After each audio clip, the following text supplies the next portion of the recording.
乡亲啊，继续来看花莲寿丰乡的平和村有一间铁皮人家厝，昨深夜还12点外火烧厝，这火炭着真紧，这户人家6个人，只有一对翁仔某顺利跳窗仔门逃命，伊的爸母、小妹甲阿姨拢未赴走，消失伫个火窟。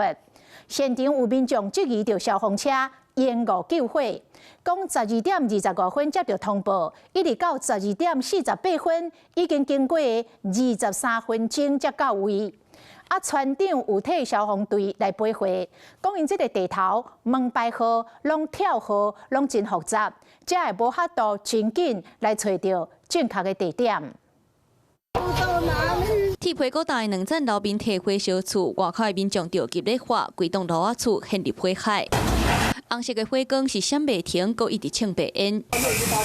消防人员喷水咧救铁皮，因为原温已经落落变形，是真危险。你叫什么名字？你叫什么名字？紧急逃生的民众互送去2层挂科吸气，不过现场的状况也是真危急，因为内底也阁有人。爸爸、阿姨、妹妹都在里面。火灾就发生伫咧花莲寿丰的平和村，昨暗时12点外，面体传出火警，6个住户当中，干那厝主翁仔某顺利跳窗仔逃生，不过爸母、小妹佮阿姨未赴走，4个人分别伫咧客厅佮有楼梯互车着，已经无性命现象。应该无看啦。